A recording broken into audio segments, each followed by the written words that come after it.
Happy Saturday. Welcome to the Paradigm Shift, episode 191. 191 weeks in a row, no weeks off. Wow, what a milestone. We have a phenomenal guest on today, Scott. Love him, love his content, so much wisdom. We're going to have a lot of fun. Before we dive in, as usual, we're going to bring on our partner in crime, our co-host, the iconic Bid Bed. All right. Dave, I see you.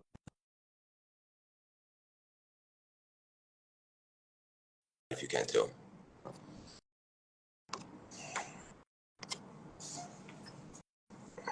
Also, let us know how you guys are feeling, what you're excited about. There he is. Good morning, Craig Siegel, the Eagle. How are you today? It's great to see you, but not as great as it is in person too. What a day yesterday. What a day and night yesterday. We had a phenomenal group of people creating an elevated collective consciousness. Being the chairman of Napoleon Hill Institute, I'm very intentional about how Napoleon Hill wanted people to collaborate, which were called masterminds. And two or more people collaborating and coordinating to create or co-create with God a greater awareness to how life can be easy and dissipate the dis-easy. And we proved it yesterday, starting at 9 a.m. As the mastermind into a VIP dinner. It was an extraordinary experience for everyone there. And I especially want to thank you in the way that you showed up, along with some other greats like Claude Silver, the Chief Heart Officer of Vayner, Mike Tannenbaum, the former GM of the Jets, Executive Vice President of the Dolphins, and of course, our ESPN favorite sports analyst ever. That he's mine, at least. And I know that you got to spend some great time with him. And then I also want to big shout out to Cleona O'Hara, who is the founder that is helping me with the revitalization and amplification of the Napoleon Hill Institute, Think and Grow Rich. Let's get out the Think and Grow Rich corporate edition. We're going to have Outwitting the Devil masterminds. We're going to have all kinds of great stuff. And if you want to be a certified Think and Grow Rich expert or Napoleon Hill Institute chancellor, please reach out to me. I got Craig Siegel on the wait list. He's definitely got to fit into the Institute somewhere so that we can revitalize and amplify the greatest entrepreneur content in the world, over 100 years old, far beyond and before himself. So thank you, Craig, and everyone else that was there. Sean Dill, Lacey Book, Mark Murphy, etc. I received that. Love it. Love you. I want to acknowledge you, but also for anyone listening that's in the area or has the opportunity to invest themselves and go see Dave. He does a lot of these masterminds wherever he travels and so forth. Email him, see where the next one is. It's unbelievable experience. There's so much nuggets. There's so many great people to meet. And when you walk into these rooms, the energy is just different. And then all of a sudden you're shifting your consciousness and now you're connected to something a little bit, you're seeing the world a little bit bigger, a little bit different. So I encourage anybody to go the extra mile, the empty mile, find out where Dave's next one is and see if you can get in that room. It will pay dividends. Yeah, I want to say one thing, right? It just takes one nugget to change your life. I have a nugget like be more interested than interesting, or be kind to your future self, or I'm either humble or I'm about to be. Like that one, if I would have been in that consciousness of you're either humble or you're about to be, my life would have never had to create so much pain to teach me you're either humble or you're about to be. I could have learned that without having to pay the dummy tax about you're humble or you're about to be. And so those are dropping so much during the mastermind and VIP dinner. There's so many nuggets that it's impossible for you not to get one that's going to change your life. And then two, people tell me all the time, I can't show up because, my dog ate my homework, or, I got something to do that's more important than changing my life forever. Look, I'm in Wisconsin right now, right? I figured out a way to, yes, do the mastermind, do the VIP dinner, and be here for family weekend in Wisconsin. Did I get here at 2 a.m? Yes. And did I take plane, trains, and automobiles to get here at 2 a.m? Yes. But I slept most of that time. And It was just a matter of prioritization, and people lie to themselves. Like I say, there's a ton of extra milers out there. They do Spanish homework, not 15 minutes a day, every single day. They do it 15 hours on a Saturday, and then they use that to justify why they get a B in life, not an A plus, like the kid who does 15 minutes of homework a day. They get A's and A pluses. You're guaranteed a B if you're an extra miler. I guarantee that you will get the B if you're an extra miler. You can't just study 15 minutes on a Saturday. You got to do it every day. It's lack of commitment that creates failure, not mistakes that are made. And so, first of all, love it all. We're going to bring on Scott in just a minute. We're really excited about. I had two nuggets to bring up. Obviously, we were chatting for a little bit. That was I one got of them. Love two nuggets. Scott protein balls are two nuggets. Great to see our partners at dinner as well. Yeah, they're killing it. So if you haven't tried Scott protein balls, Craig and I, we are absolutely huge fans of Scott's balls. They're the tastiest balls that we've ever eaten. Yeah, and I see Sean on here. Just want to give a quick shout out to Sean and Lacey. Unbelievable stuff Oh, yesterday. Sean and Lacey are alive. Yeah, That's awesome. so many We great didn't stuff. learn. I'm asking you one quick. Lacey's so much better than all of us, by the way. Did you notice? Like we do a takeaway of the day session at the mastermind, and I'm sick and tired of everyone. It's like a puppet. Well, my takeaway today, Lacey said, She my speaks takeaway our today, language. yeah, the queen of wisdom. She's amazing. Speaking of Oh, look at wisdom, this guy. Wisdom. Look at him. Yeah, handsome wisdom. Look at me unshowered. You guys, first of all, both of you get like an extra 2 or 3 inches with your hair. I'm jealous of that. Look at this mop. Anyways, Sean, You want to man, know good to see a you. secret? You want to know a secret for fluffy hair? I Yeah. learned this from Alpha M. He's a big male YouTuber. He's a cool guy. He came on the show and he's like, one secret that I use for my hair is I put baby powder in it to give it the volume. Oh, So try it. So do try they? it. They Put should it. sell brown baby powder. Let's do a brand together. Brown baby powder. yeah. Yeah. I mean, it makes a difference. If you get out of the shower, you try and do your hair just like wet as a guy. I don't know. I'm sure women can use a tip too. I have no idea. But you put a little bit of baby powder and it looks like fluffy and nice and it's just perfect. So this is Something, like You my look new perfect. something I've noticed when you do your hair, it has to be the perfect amount of dampness, not right after the Exactly. shower, but too dry at the right time. Exactly. I should really try showering first. That would be a good. Scotty, thank you for joining us, brother. You Of and I course, got dude. together recently. I had the best conversation with you. I can't wait to do some more things, and our community's in for such a treat. Where are you dialing in from? I'm in Miami right now. I'm Miami. I moved down here from Toronto about 5 years ago now. Damn, What's time Yeah. that flies. But yeah. about? What's that about?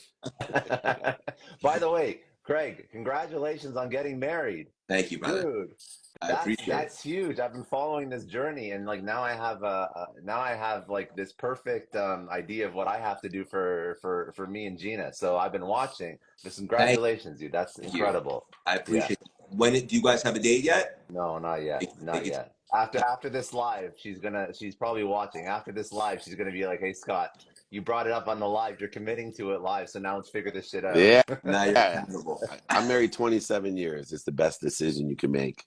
Amen. Beautiful. Amen. Let's dive in. So many places we could take this. One that's definitely relatable to everybody, and Scott, you talk about this so beautifully, is how authenticity is Mhm. your competitive advantage. I think a lot of people don't even really know how to be authentic. I know it took me longer than I like to admit. Why is that your competitive advantage? So authenticity is a buzzword that gets thrown around a lot. And I think that it's been thrown around so much that people actually lose track of what this word really means.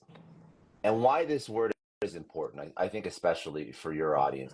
I'm assuming a lot of the audience here are trying to build brands or trying to push out content and get people to know about them. And if you don't have an authentic edge to what you put out into the world, you just end up being vanilla and like everyone else. So, what authenticity is, it's not complicated, but it's not commonly done, is to just include parts of who you are into your story, to talk about the things that actually matter to you. That when I jump on a call with you on a live, like we're doing right now, I'm talking about the fact that you just got married. And I'm sure that's going to be a huge part of your story. And it's going to, because getting married and having life events, that impacts what you focus on and what's meaningful to you. So authenticity is basically just not scrubbing that out of how you present yourself online. I mean, Dave, you always bring your own story into it as well. I think that's the most important thing. But go ahead, sir. No, no, never. Sorry. What's that about That's too? very Canadian. Anyway, my head of my media is from Markham, so I get him crap all the time. Yeah. Anyway, speaking of authenticity, I utilize a different word that comes to me when people that are authentic talk about authenticity, because Mhm. as you said, authenticity is thrown around so much that the variable definitions of it actually creates less credibility by using the word because it's overused. But I always say if things are overused or trite or cliche, there's a reason. That's Yeah. because it actually is true and has lasted the test of time. So I've utilized a word called essence. I like that. And for me, I take inventory every day of my essence. What is Dave Meltzer's skills? What is Dave Meltzer's knowledge of who and what? This is where the lessons and the stories come from. And then the hardest one to describe to people in essence is what is David's inspiration, his desire? Because the common denominator of all, and this is another word to be defined, but all successful people have a desire that they must be what they can be. They consistently, persistently pursue their own potential. They have that desire. And so for me, I try my best when I capturing, because I don't consider myself a content creator. I'm a content capture, right? Like I Hmm. just make sure that I got a phone on me or a camera on me to capture my essence as if I know they're not there. Then let everybody else edit and amplify and perpetuate my content, including my own editors and my own social media managers and my own media marketers. Let them modify, amplify, and perpetuate my content. But I'm probably, one of my super essence is I'm a great content capture. Right. I Hmm. have figured out how to have cameras on me or audio recordings. If I'm doing a coaching call, I have a Plaud, Plaud. That captures my coaching call, then I can transcribe it, summarize it, put it into a mind map utilizing AI. Yeah. So I want everyone to think about when we hear authenticity, think about your own essence, who I am and what I'm doing to interfere with it, instead of creating this inauthentic idea of this is what I want people to think I am. And that's where the congruent, less credible aspect of authenticity is where a lot of people are trying to be authentic by being what they want people to think they are, instead Hmm. of truly, hey, this is Dave Meltzer's skills, this is my knowledge of who and what, and here's my desire. I hope that is a catalyst for you to find I am for yourself, or figure out what you're doing to interfere with what I am. I would I would add one thought. I think the reason why people are scared to be truly authentic, and instead of just including parts of their life into their content or their story and putting that out into the world, I think it's because they're scared of judgment, or they have a little bit of imposter syndrome. They're scared of what people are going to think about them. And that is, I understand why people feel that way, because it's very nerve-wracking to put yourself out on a stage every single day, whether or not it's on social media or an actual stage, and talk about what's important to you. I think I don't have, and maybe, I mean, you guys deal with sort of the you have frameworks for a lot of how to get people from A to B and then A to Z. But I would say in my journey, a lot of it is just putting in the reps, and by putting in enough reps, that has allowed me to become more comfortable bringing in my perspective and my points of view into my content. So I'm not saying that everybody has that problem day zero. If we look at a good Everybody example, has that problem. yeah. Bullshit.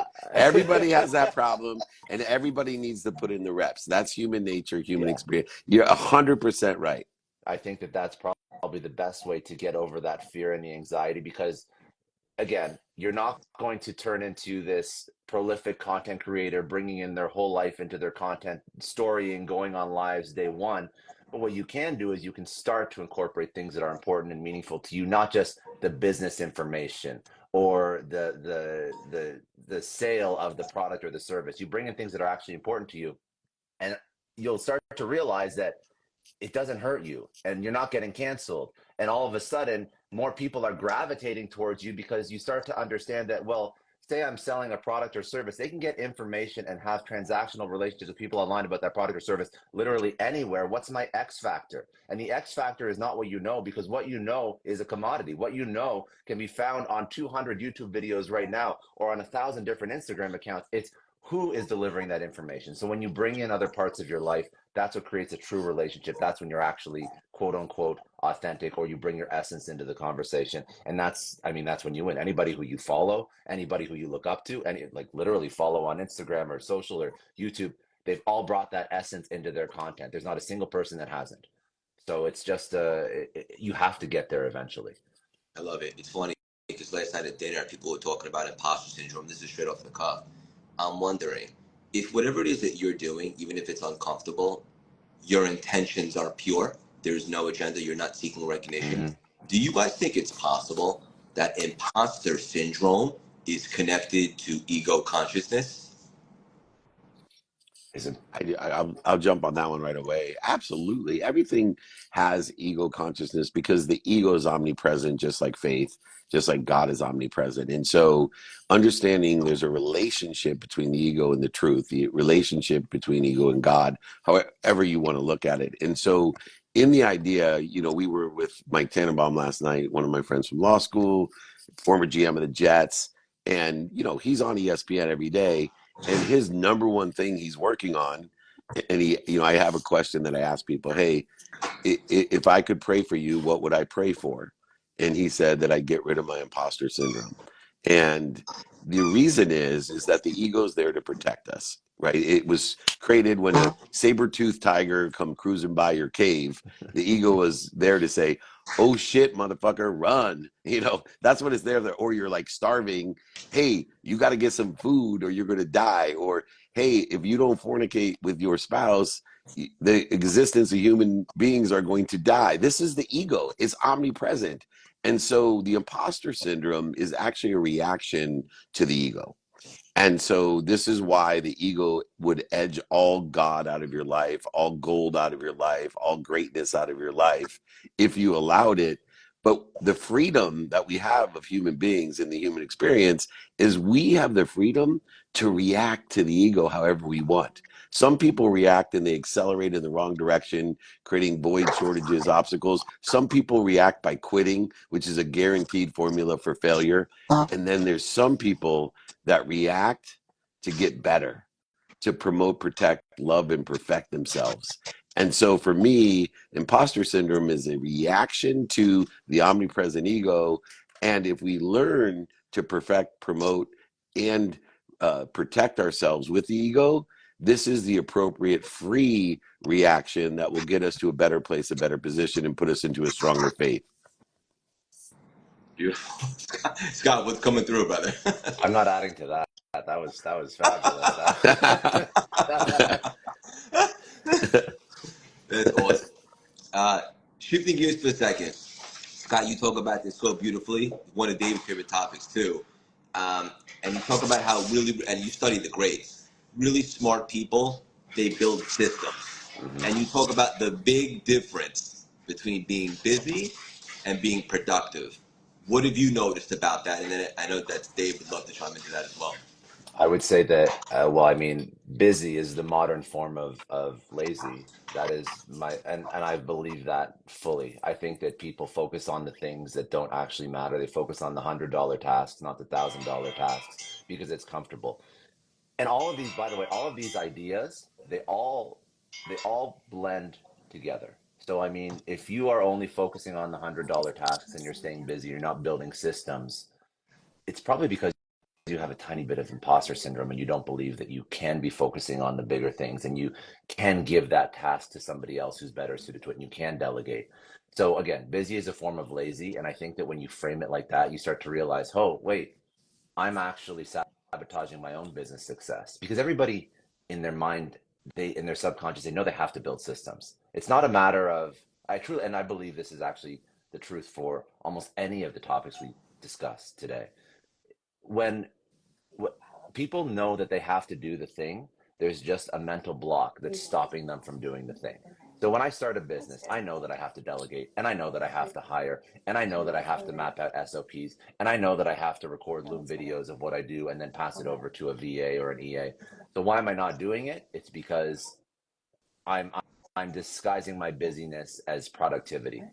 So at the end of the day, the difference between success and failure is very tactically understanding what you do in a day, understanding that you could be proficient at it, but you're not the best at it, building systems and processes around that thing, documenting absolutely everything you do, and then finding somebody who's an A player who can run with that thing, who's better at doing it than you are. And if people want like a very tactical next step because their business has so many different things going on and they don't know where to start, and they are working 100 hours a week and they've really not built themselves a business, they've built themselves a very high paying, time consuming job, which is what a lot of early stage entrepreneurs end up doing, myself included, for a very long period of time. And even now, I mean, it's fun to pontificate and say that this is what you should do, but it's very difficult to do it yourself sometimes. There's stuff that I'm going to be doing later today that I shouldn't be doing. So it's a constant, it's a constant game of figuring out what's on your plate, building SOPs around it, systems and processes around it, and then giving it to somebody who's better suited to do it. And to start, I would say just once a week, document a process, like literally document it in a Word doc, record a Loom video of you doing it and putting it into a data bank of a business process that you can now train somebody else on. And now next week you do another one. And you do that over the course of a year, and all of a sudden you've now documented 52 different processes that you are no longer having to do because somebody's been trained up on them.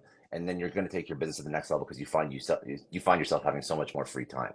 So just that's my quick thought on systems, processes, and being able to get out of the busy and into the work that's actually meaningful.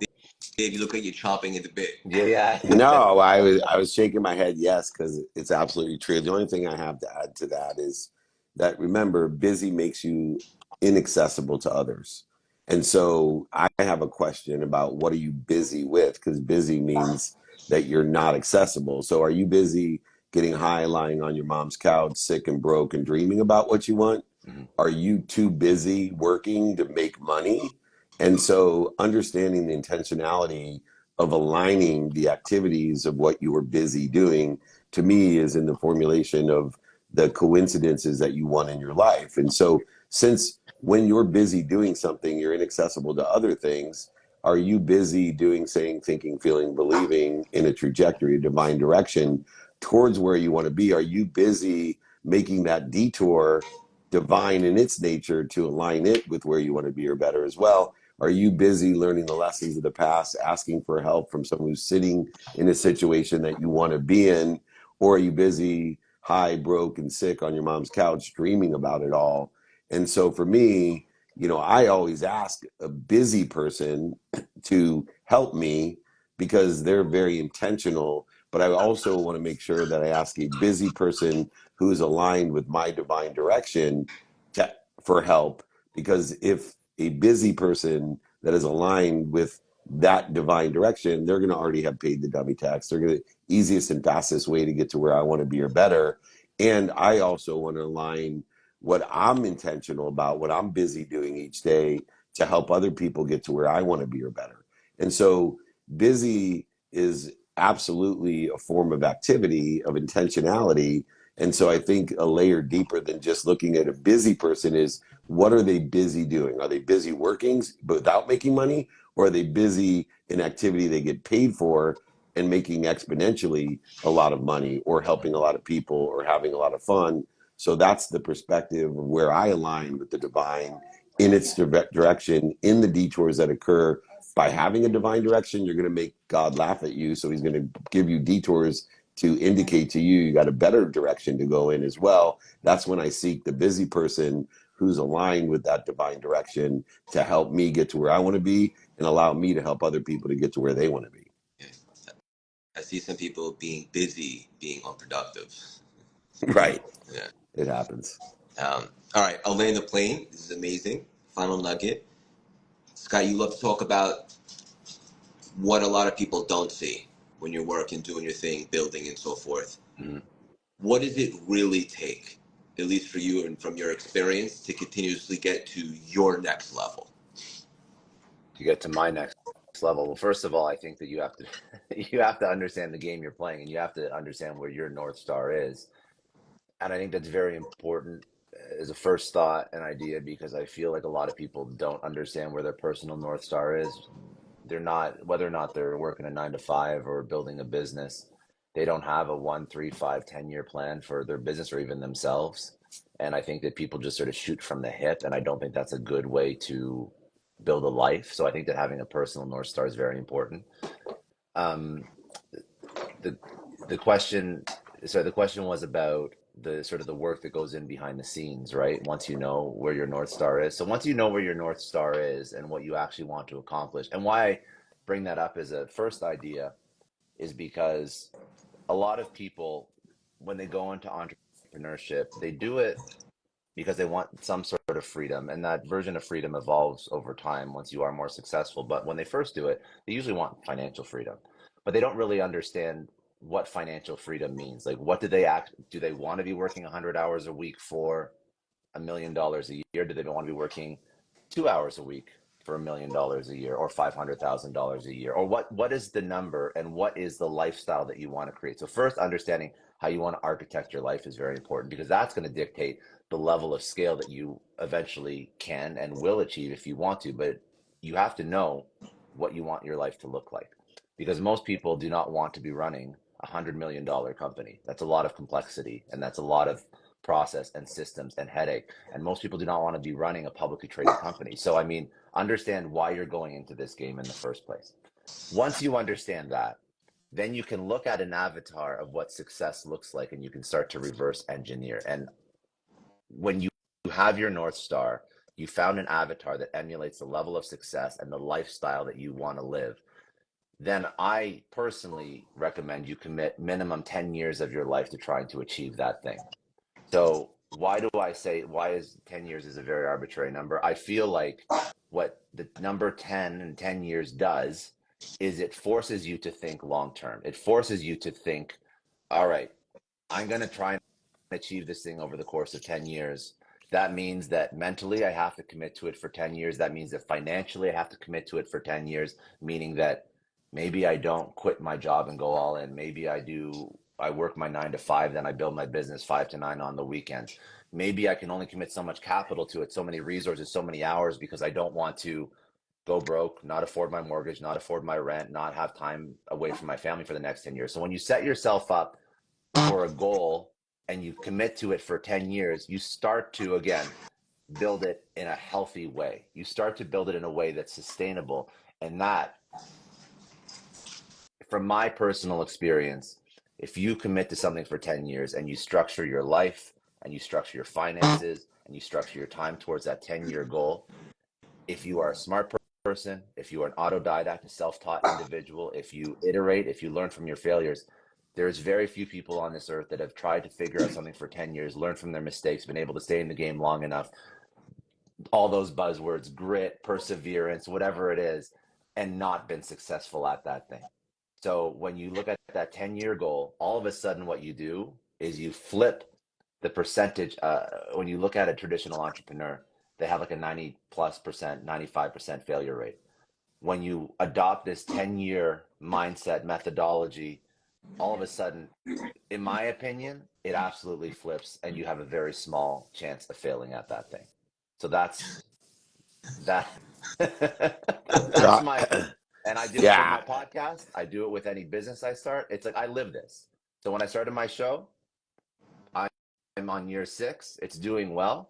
But in my mind, I take an extreme. I'm like, I actually want to do this till the day that I die because I enjoy it so much. But if it was something like I wanted to start a business or sell a product, or I wanted to be a successful coach and I wanted to earn X amount of dollars per year, X amount of dollars per month coaching or consulting or whatever, I would adopt a 10-year mindset. And I've seen it just work again and again and again and again. There's something about that that just is a universal truth for entrepreneurship. You go to any successful entrepreneur in any category, they could be installing windows, they could have built a pizza shop. If they've been doing it for 10 years, they're living an above average life. They're very happy. yeah, just because I got to go and have family weekend here in Wisconsin. I think another way to say that is, if you know what you want in the direction of 10 years, to be an overnight success at 17 and a half years on average, or a lifetime, it doesn't matter. You need to know what you want today in the circumstances of today, and create behaviors with intention that are aligned with where you want to be in 10 years, each and every day, according to the circumstances of today, and arriving and deriving the meaning and lessons of the past, because it's the meaning of the past that will limit you in that divine direction of where you want to be in 10 days. And only one other thing, which is your imagination, your own self-image. You will never overachieve your own self-image, and you will limit yourself by the meaning you give the setbacks, failures, mistakes, successes, defining moments, historical relevances of the past. And so what Sean is saying is you got to have attention and intention of where you think you want to be or better in a 10-year, 20-year lifetime. It doesn't matter, but you have to have that North Star in order to effectuate the divine direction and to not lack the commitment necessary to get there.